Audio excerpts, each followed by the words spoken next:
What's the difference between stay and sit stay? How does my dog know when I want him to just sit or if I need him to stay? Great question. What I like to teach, what I do teach, is that every command means stay. Every time you give the dog a direction, the dog should remain in that position until you tell the dog what to do next. For example, if I told the dog, come on, heel. Good boy, he knows heel is this position. Have his head right here by my side.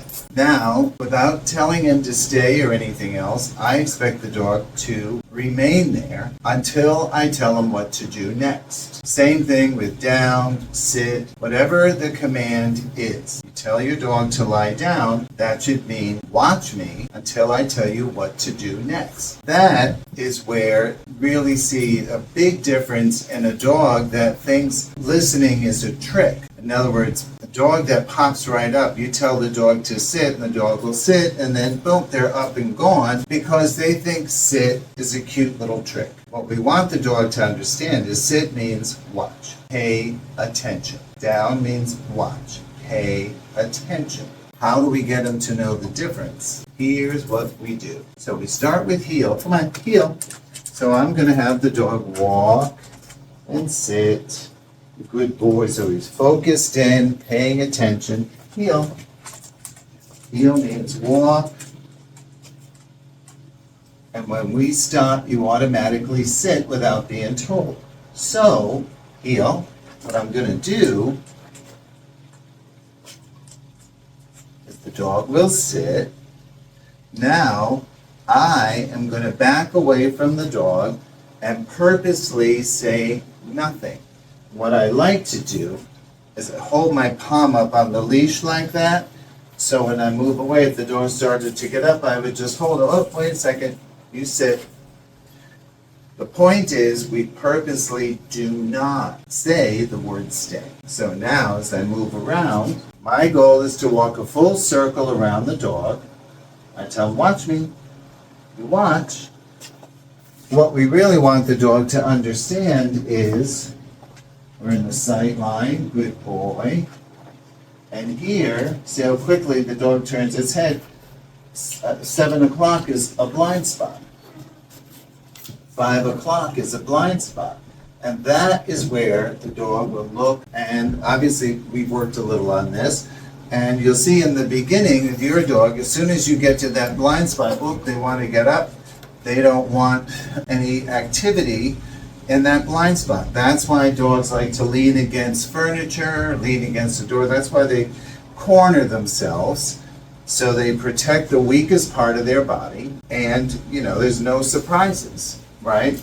The weapons are out. The claws are out. The teeth are out. They only have a half circle to protect. So as we move away, pick a word you like. I like to say watch me, and I like to say pay attention. The better you get, little by little, I'm going to drop the leash so I can say, hey, pay attention. Yes, watch. Pay attention. Watch. So you see, he's not using to me. He's looking, oh, you dropped the leash. That means I can take off. You watch me. Watch. So the point is now the dog is learning to listen at a distance right from the start. Good. Good boy. That's where the dog will begin to understand. Sit means pay attention. Sit means watch me. So whatever word you use, you're walking around the dog like that. Whatever word you use is between you and the dog. Look here, watch mommy, look at me over here. People have their favorite little words. Refrain from using the dog's name. Sometimes I might use the name with praise, but if you're moving around the dog and you're trying to get their attention and you use the name, the dog is likely to get up and come to you. So the point is, we don't want the dog to come to us. During this exercise, the point is, we're teaching the dog to listen at a distance. So as quickly as we can drop the leash, and then pretty soon we just take the leash off altogether. So now the dog knows to sit and remain seated until we tell you, okay, all done. So now whatever we're going to do, I told him it's okay. So if he wants to go sniff around, he's going to come over here, sit, sit by me with the couch or whatever, all the, whatever. I use all done as my release command, so it's all done. Now, I want the dog to understand stay. So, what I do is I'm gonna go for 2 minutes with distraction. That is how we're going to get the dog to understand that stay is always a long time, and it's going to be a tougher test. It's going to be more stimulation. It's not just a regular old sit. So we'll walk around a little more. Come on. Get kind of retuned in, refocus. And I have my favorite little hand signal that I use. So my feeling is, there's no right or wrong. Somebody says, oh, well, this is for stay. It's between you and the dog. So if you go, to class on the west side of town, they may use one signal, and you go on the east side of town, they use another. It's all about where you went to school. The point is, choose the signal, you choose a word, and that's what you train the dog to respond to. So for me, I put the leash behind the dog because I don't want him to feel the weight of it hanging there. I don't want the dogs to be looking at it. We're always about getting rid of the leash. And I use a quick little flash. Now I tell him stay, so I give a quick flash like that. So stay. Now I'm going to time 2 minutes. And the reason I'm timing it is to determine his tolerance point.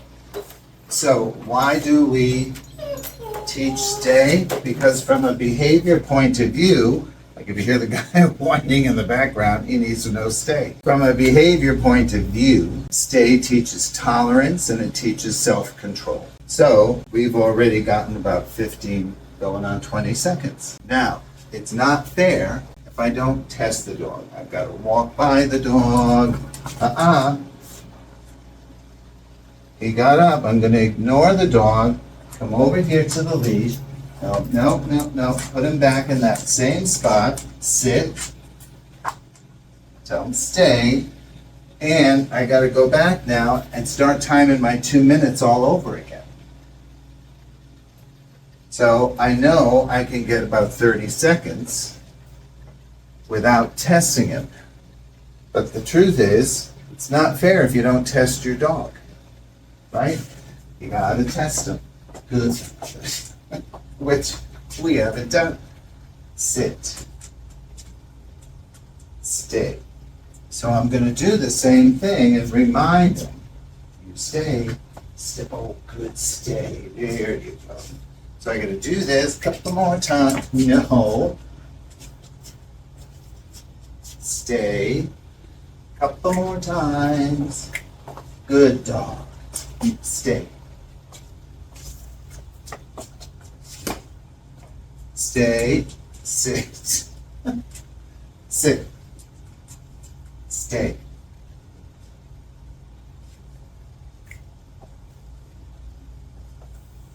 Attaboy. That was a good one. I gotta make sure I'm timing now.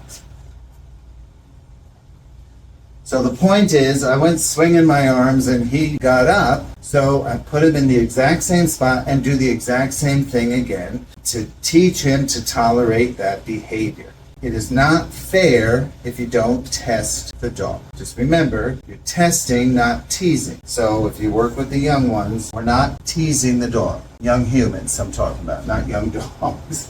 You could do this. I would start this kind of work with the dog about 16 to 18 weeks old and 4.5 months. From there on, they can learn a good serious stay, right? Good. Now, the better he gets, the more we increase the distraction. So, sit,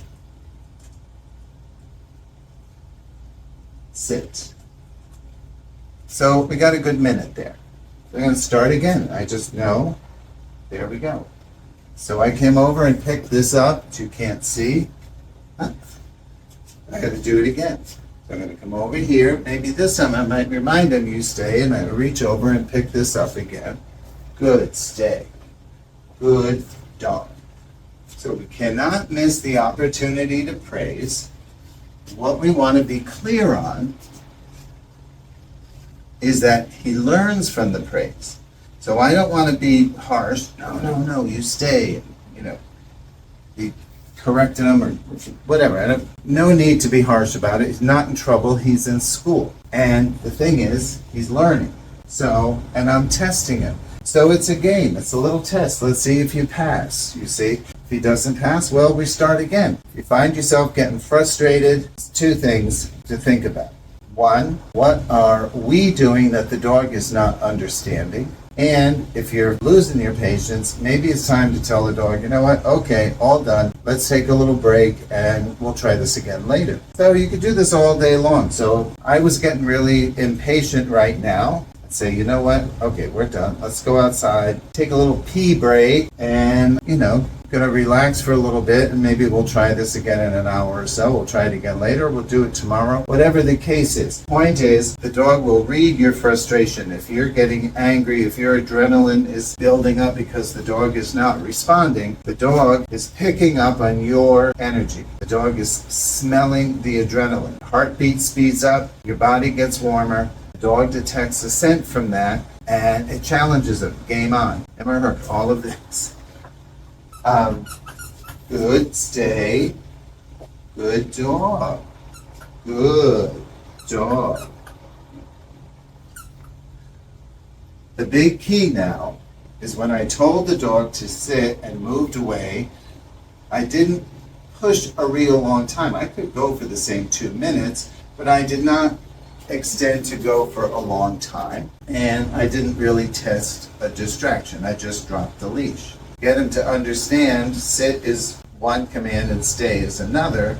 The first time he heard the word stay with that little flash like that, going for a long time, a minimum of 2 minutes, and I'm testing more, dropping things, good dog. And I'm walking around, being a little more energetic.